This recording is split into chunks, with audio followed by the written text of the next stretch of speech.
नमस्कार दोस्तों, मैं प्रिया सैनी, आपका मेरे चैनल जर्नी ऑफ एम में बहुत बहुत स्वागत है। दोस्तों, आज का मेरा टॉपिक है संविधान के भाग। इससे पहले वाली वीडियो में हमने संविधान के बारे में कुछ कुछ बातें पढ़ी थी जो कि हमारे लिए मोस्ट इम्पोर्टेंट थी। हमने अब तक अनुसूचियाँ पूरी कर ली हैं जो कि हमने बहुत अच्छे से पूरी की हैं। अगर दोस्तों आपने वो वाली वीडियो नहीं देखी है तो प्लीज़ पहले वो वाली वीडियो देखिएगा, इसके बाद आप इस वाली वीडियो को देख सकते हैं। इसके बाद हमने जो दूसरा चैप्टर किया था वो भारतीय संविधान के विदेशी स्रोत थे कि हमारे संविधान में किन किन देशों से क्या क्या लिया गया है, ये सब हमने पढ़ा था। इसके बाद जो हमारा आज थर्ड लेक्चर है संविधान के भाग। संविधान में कौन कौन से भाग हैं, कितने भाग हैं, उन सब के बारे में हम आज पढ़ेंगे। ठीक है दोस्तों, चलिए शुरू करते हैं। दोस्तों, वीडियो शुरू करने से पहले मैं आपसे ये कहना चाहूँगी कि अगर आपको मेरी वीडियोस पसंद आती हैं तो प्लीज़ मेरे चैनल को सब्सक्राइब और लाइक करना ना भूलें। साथ ही बेल आइकन भी प्रेस कर दें जिससे जो भी वीडियो अपलोड होगी आपके पास नोटिफिकेशन आ जाएगा, और वीडियो को एंड तक ज़रूर देखें। चलिए शुरू करते हैं। भारतीय संविधान के प्रमुख भाग, पार्ट्स ऑफ इंडियन कॉन्स्टिट्यूशन। जो हमारा भारतीय संविधान है उसके भाग, भाग मीन्स अब भाग की ज़रूरत क्या पड़ गई, सबसे पहले तो ये समझना ज़रूरी है भाग जो टर्म आया है ये क्यों रखा है इन्होंने। देखिए, जो हमारे अनुच्छेद हैं, ठीक है, तो जितने भी हमारे अनुच्छेद हैं उनको क्या कर दिया, अलग अलग चैप्टराइजेशन कर दिया। चैप्टराइजेशन मीन्स आप एक एग्जांपल ले लीजिए किसी भी बुक का। आपके पास कोई बुक है तो उसमें आपका मतलब किसी भी सब्जेक्ट की वो बुक है, आप इतिहास की ही बुक उठा लीजिए तो इतिहास की बुक में पहले आपको क्या दे के रखते हैं, इतिहास का अर्थ, प्राचीन काल, ठीक है, ऐसे दे के रखते हैं। तो इतिहास का अर्थ कितने से कितने पेज तक, 1 से 4 पेज तक। तो वो क्या हो गया, चैप्टर पहला हो गया आपका। दूसरा चैप्टर आपका क्या हो गया, क्या, प्राचीन काल, जो भी एग्जाम्पल के तौर पे बोल रही हूँ मैं, ठीक है, वो क्या हो गया 5 से 11। तो ऐसे ही क्या हो गया, चैप्टराइजेशन हो गया। तो जो 1 से 4 हुआ वो क्या हो गया, पहला भाग हो गया। जो 5 से 11 हुआ वो क्या हो गया, दूसरा भाग हो गया। तो उसे ही कहते हैं संविधान के भाग। ऐसे ही संविधान में जो अनुच्छेद हैं उनको अलग अलग भागों में विभाजित कर दिया गया है, ठीक है, ताकि हमें संविधान पढ़ने में आसानी हो और हम एक ओवरव्यू उसका देख सकें। यहाँ से आपके एग्ज़ाम में बहुत सारे क्वेश्चन आते हैं, ठीक है, इसे आप इग्नोर नहीं कर सकते हैं। आप प्रीवियस एग्ज़ाम के पेपर्स उठा के देखिए तो आपको ये चीज़ पता चल जाएगी। चलिए शुरू करते हैं। भारत का संविधान सबसे बड़ा लिखित संविधान है, ये बात मैंने आपको कल भी बताई थी अपनी वीडियो में। वर्तमान समय में भारतीय संविधान में कितने भाग हैं, 25 भाग हैं। पहले कितने थे, पहले 22 भाग थे, लेकिन 25 भाग हैं। आज हम इन्हीं 25 भागों के बारे में पढ़ेंगे। लेकिन हैरानियत की बात यह है कि पढ़ेंगे जो हम काउंटिंग में आएंगे वो तो 22 ही भाग होंगे, तो 25 कैसे हो गए, तो ये बात मैं आपको वीडियो के एंड में बताऊंगी। चलिए शुरू करते हैं। जो हमारा भाग 1 है, यहाँ पे मैंने विषय लिखे हैं और यहाँ पे हमारे अनुच्छेद जो जो डिवाइड हुए हैं, ठीक है। तो जो हमारा भाग 1 है वो क्या है, संघ और उसका राज्य क्षेत्र। मतलब जो हमारा एक राष्ट्र है उसका कहाँ तक एरिया है उसका, ये सब किस में आता है, भाग 1 में बताया गया है। ये कौन से अनुच्छेद में इसका वर्णन है, 1 से लेके जो 4 हमारे अनुच्छेद हैं उसमें इसका वर्णन किया गया है, ठीक है दोस्तों।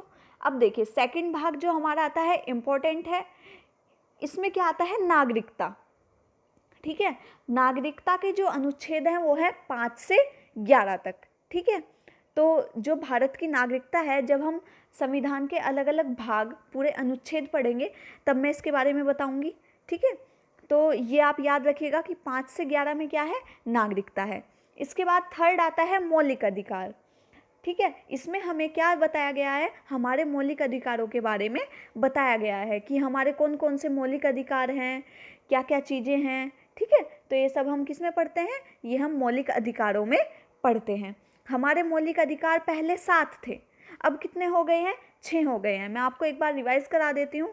समानता का अधिकार, स्वतंत्रता का अधिकार, शोषण के विरुद्ध अधिकार, धार्मिक स्वतंत्रता का अधिकार, सांस्कृतिक एवं शिक्षा संबंधी अधिकार और संवैधानिक उपचारों का अधिकार। इससे पहले जो 7वां जो हमारा मौलिक अधिकार था वो संपत्ति का अधिकार था, जो हटा दिया गया है। ठीक है, तो ये 12 से 35 तक जो अनुच्छेद हैं उसमें इसका वर्णन किया गया है।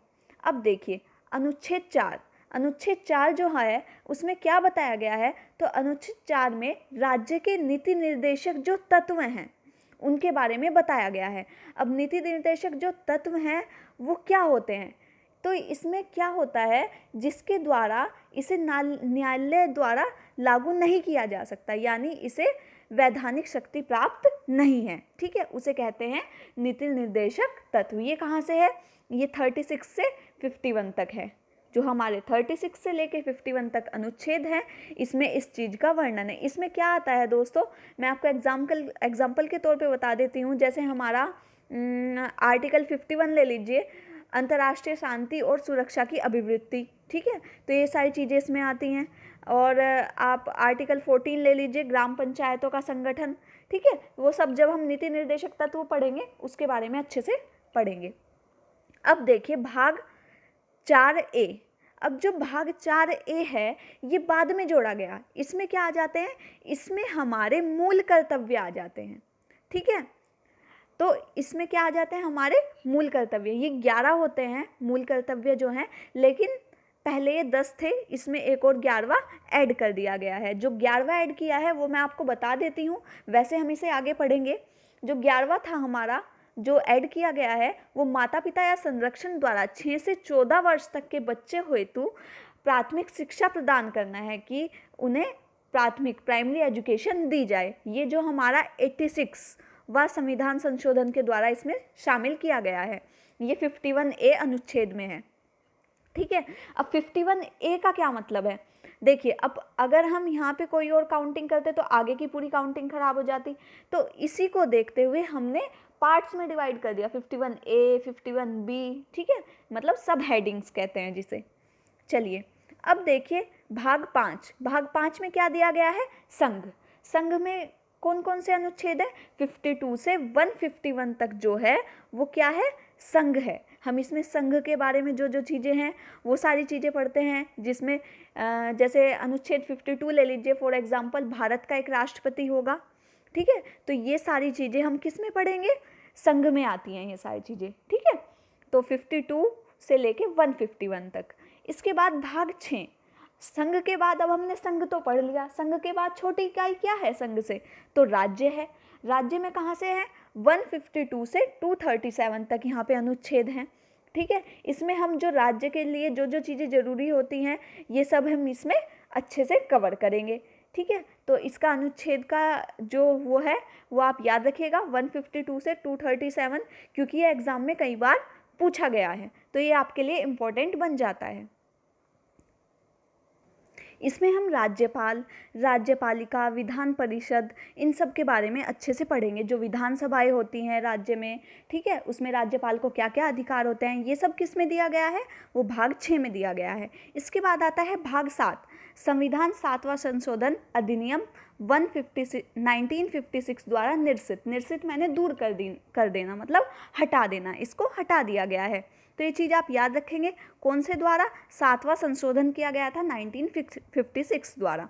इसके बाद आता है 8वां, संघ और राज्य क्षेत्र। सबसे पहले हमने संघ पढ़ा, उसके बाद क्या पढ़ा, राज्य पढ़ा। देखिए आप थोड़ा दिमाग लगा के इसे अच्छे से याद कर सकते हैं। देखिए सबसे पहले हमने संघ पढ़ा, उसके बाद राज्य पढ़ा। अब 8th में क्या हो गया, 7th हट गया है। 8th में क्या आया, संघ और राज्य क्षेत्र, मतलब दोनों एक साथ आ गए। अब देखिए ये कब से कब तक है, ये 239 से 242 तक है। इसमें हम दोनों के जो संयुक्त कार्य होते हैं ये सब इसमें हम देखते हैं। इसके बाद आता है भाग 9। भाग 9 में हम क्या पढ़ते हैं, पंचायत, कि कौन कौन से पंचायत होते हैं, पंचायत के क्या क्या कार्य होते हैं, ये सब हम पंचायत में पढ़ते हैं। जब मैंने आपको अनुसूचियाँ पढ़ाई थी तो उसमें मैंने पंचायत को संविधान संशोधन, किस संविधान संशोधन द्वारा शामिल किया गया था वो बताया था। अगर आपको दोस्तों वो चीज़ याद है तो आप मुझे कमेंट बॉक्स में कमेंट करके बताएंगे कि पंचायत को कौन से संविधान संशोधन द्वारा अनुसूची में शामिल किया गया था। तो ये कहाँ से कहाँ तक है, तो ये 243 से 243O, ठीक है। तो ये चीज़ आप याद रखेंगे, यहाँ तक है। इसके बाद भाग 9A, ठीक है, 9 का ही क्या बना दिया, भाग 9A। इसमें क्या आया, नगर पालिका। ऐसे ही हमने 11वीं अनुसूची में क्या पढ़ा था, पंचायत, 12वीं में क्या पढ़ा था, नगर पालिका। ऐसे ही 9वीं अनुसूची में यहाँ 9वें भाग में क्या पढ़ रहे हैं, पंचायत, और 9th A में क्या पढ़ रहे हैं, नगर पालिका। देखिए वहाँ भी ऐसे ही था और यहाँ भी ऐसे ही है, तो ऐसे आप ट्रिक बना के याद कर सकते हैं। तो ये कब से कब तक है, 243P से 243ZG तक, ठीक है। इसके बाद 10वां जो हमारा भाग आता है वो आता है अनुसूचित और जनजातीय क्षेत्र। जो अनुसूचित जनजातीय क्षेत्र हैं उन सब के बारे में हम 244A तक पढ़ते हैं। इसके बाद आता है हमारा भाग 11 में क्या पढ़ते हैं हम दोस्तों, संघ और राज्य के बीच संबंध, कि संघ है जो हमारा और राज्य है, दोनों के बीच आपसी संबंध कैसे हैं, कौन कौन सी शक्तियों का ये आपस में बंटवारा करते हैं, किस किस अनुसार कानून बनाते हैं, ये सब हम भाग 11 में इसमें लिखा गया है 245 से 263 तक। देखिए जो अनुच्छेद हैं अगर आप याद कर लें तो बहुत अच्छी बात है, लेकिन अगर आपको याद नहीं होते हैं तो आप ऐसा करिए कि भाग तो याद कर ही लीजिए, क्योंकि भाग से बहुत सारे क्वेश्चन आते हैं, और अनुच्छेद से मेनली अनुच्छेद का ही क्वेश्चन पूछा जाता है। जैसे 5वें अनुच्छेद में क्या है, 12वें अनुच्छेद में क्या है, तो ये सब हम आगे कवर कर ही लेंगे, तो टेंशन की कोई बात ही नहीं है। अब देखिए भाग 12 में क्या है, वित्त, संपत्ति, समुदाय और वाद, ठीक है, मतलब आर्थिक संपत्ति या इन सब चीज़ों से जो रिलेटेड चीज़ें लिखी गई हैं वो 264 से 300A तक लिखी गई है। ये इम्पोर्टेंट है, ये पिछली बार पीसीएस का जो एग्ज़ाम हुआ था उसमें पूछा गया था। इसके बाद आता है भाग 13 में क्या है, भारत में राज्य क्षेत्र के भीतर व्यापार, वाणिज्य और समागम, ठीक है। भारत में भारत का जो राज्य क्षेत्र है इसके अंदर जो व्यापार होता है, व्यापार से जो टैक्स आता है, कैसे कैसे आयात होता है, निर्यात होता है, वाणिज्य और समागम कैसे कैसे मिलते हैं आपस में, चीज़ों का कैसे कैसे असमंजस होता है, इस सब के बारे में भाग 13 में लिखा गया है, जो 301 से 307 तक लिखा गया है। तो ये चीज़ आप याद रखिएगा, इम्पोर्टेंट है ये भी। भाग 14 में क्या आता है, संघ और राज्यों के अधीन सेवाएं। जो संघ और राज्यों के अधीन जो सेवाएं होती हैं उसे 308 से 323, 308 से 323 तक लिखा गया है। इसके बाद अब देखिए 14 का पार्ट आता है।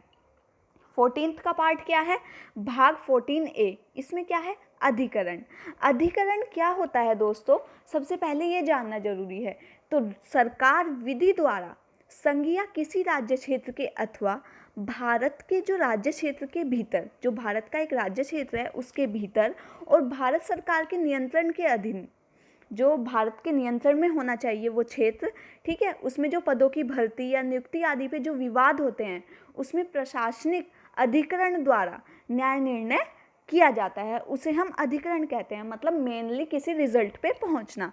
तो इसमें क्या दिया गया है, ये कब से कब तक है, तो 323A से 323B तक।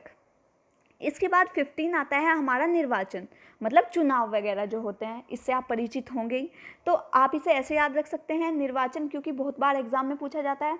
तो वोट डालने की एज क्या होती है, 18 होती है, ठीक है। तो अब क्या कर दिया कि ये भाई वोट डालने की एज 15 कर दी, ठीक है। तो ऐसे आप याद रख सकते हैं। अब देखिए ये 324 से 329A तक है। जो एक व्यक्ति होता है वो 18 साल का होता है, ठीक है, लेकिन अब कब कर दिया, 15 साल का कर दिया उसे। तो 324 से 329A तक। इसके बाद 16 में आपका आता है कुछ वर्गों के लिए विशेष उपवन संबंध, मतलब जो विशेष वर्ग हैं, कुछ जनजाति है या कोई भी विशेष वर्ग, उसके लिए विशेष प्रकार की सुविधाएं प्रदान करना। तो ये 330 से 342 तक है, ठीक है। तो ये चीज़ आप याद रखेंगे। इसके बाद आता है भाग 17, मोस्ट इम्पोर्टेंट है राजभाषा। ये कब तक है, 343 से 351 तक।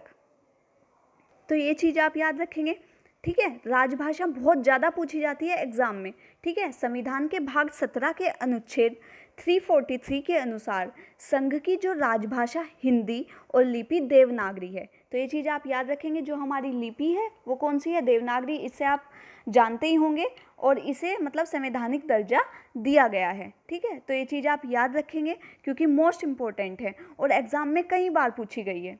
ठीक है, इसके बाद आता है भाग 18। 18 में क्या आता है? आपात उपबंध।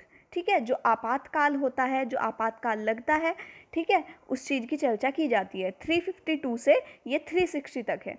ठीक है, तो जो राष्ट्रीय आपात लगता है वो अनुच्छेद 352 के तहत लगता है। इसके बाद राष्ट्रपति शासन लग जाता है कभी कभी, वो कब लगता है? 356 के तहत लगता है। और जो वित्तीय आपात लगता है वो 360 के तहत लगता है। तो ये चीज़ इंपॉर्टेंट है, मोस्ट इम्पॉर्टेंट है, एग्जाम में कई बार पूछी गई है, तो ये चीज़ आप याद रखिएगा दोस्तों। आपातकाल कब लगता है, सबसे बड़ी चीज़ ये है। तो वैसे हम इस पे आगे चर्चा करेंगे जब हम इस मतलब ये वाला अनुच्छेद पढ़ेंगे तो, लेकिन मैं आपको एक ओवरव्यू दे देती हूँ। आपातकाल कब लगता है दोस्तों? जब कोई भी युद्ध आ जाता है, बाह्य आक्रमण हो जाता है, या किसी भी तरह की आर्थिक मंदी या किसी भी तरह का कुछ हो जाता है, सशस्त्र युद्ध हो जाता है। आसान भाषा में बताऊं तो हमारे राष्ट्र को किसी भी चीज़ से बहुत ज़्यादा खतरा होता है, तो उस सुविधा के लिए हम क्या लगाते हैं? आपातकाल लगाते हैं। ठीक है, उससे बचने के लिए हम आपातकाल लगाते हैं। उसे ही क्या कह दिया? आपात उपबंध कह दिया, जो कि हमारे संविधान में लिखा गया है।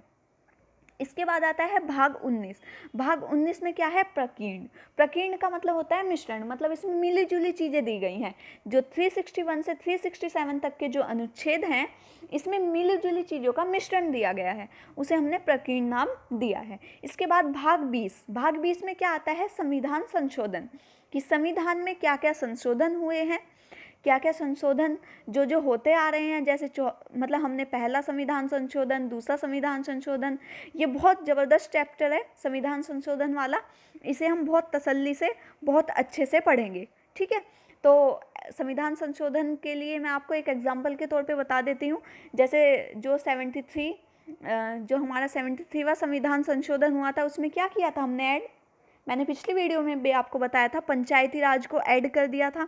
ठीक है, ये चीज़ आपको याद होनी चाहिए, क्योंकि जो चीज़ हम पढ़ लेते हैं वो आगे रिपीट होती रहेगी। ठीक है, तो कोशिश कीजिए कि चीज़ें आप साथ के साथ याद करते चलें, क्योंकि जब ज़्यादा हो जाता है तो वो याद करना मुश्किल होता है, लेकिन जब थोड़ा थोड़ा याद करते चलते हैं तो हमारा माइंड भी सेटअप होता रहता है, हमें चीज़ें समझ आने लगती हैं। ठीक है, इसके बाद आता है भाग 21। भाग 21 में क्या है? भाग 21 में अस्थायी संक्रमणकालीन और विशेष उपबंध, अलग अलग तरह के विशेष उपबंध किए जाते हैं। ठीक है, ये कब है? 369 से 392 तक है। इतना इम्पोर्टेंट नहीं है, लेकिन देख लीजिएगा। भाग 22 में क्या आता है? संक्षिप्त नाम, प्रारंभ, हिंदी के प्राधिकृत पाठ और निरसन। निरसन मतलब होता है दूर करना। ठीक है, जो अलग अलग संक्षिप्त नाम दिए गए थे, इन सबको दूर कर दिया गया है 393 से 395 तक। जैसे भारत का जो एक नाम दिया गया है, वो जैसे अलग अलग नाम दिए जाते थे। ठीक है, आर्यपुत्र ये वगैरह, लेकिन इसे मान्यता प्राप्त नहीं है। ठीक है, तो ऐसे ही अनेक चीज़ों पर चर्चा की गई है भाग 22 को लेकर। ठीक है, तो ये चीज़ आप याद रखिएगा दोस्तों। देखिए, गिनती में हमने कितने पढ़े हैं? 22 भाग पढ़े हैं। अब आप सोचेंगे, पढ़े तो मैंने तो ये कहा था कि 25 पढ़ेंगे, लेकिन पढ़े 22 ही हैं, तो 22 ये कैसे हुए? चलिए गिनवाती हूँ। 22 तो ये, ठीक है, 22 तो ये हो गए काउंटिंग में। इसके बाद 14 दो बार रिपीट हो रहा है। 22 के बाद क्या आया? 23। 9A क्या हो गया? 24। और मूल कर्तव्य 4A क्या हो गया? 25। तो दोस्तों हमारे कितने हो गए? हमारे 25 पूरे हो चुके हैं भाग। ठीक है, तो ऐसे ही इन्हें अलग अलग पार्ट्स में बाद में जोड़ा गया है, तो इसलिए इन्हें आगे ना बढ़ाकर वहीं पर ऐड कर दिया गया था, सब हेडिंग्स डालकर। ठीक है दोस्तों, अगर आपको मेरी वीडियो अच्छी लगी हो तो प्लीज़ मेरे चैनल को लाइक कीजिए, सब्सक्राइब कीजिए और ज़्यादा से ज़्यादा अपने दोस्तों को भी शेयर कीजिए। तब तक के लिए धन्यवाद। मिलते हैं कल नई वीडियो के साथ। Thank you so much.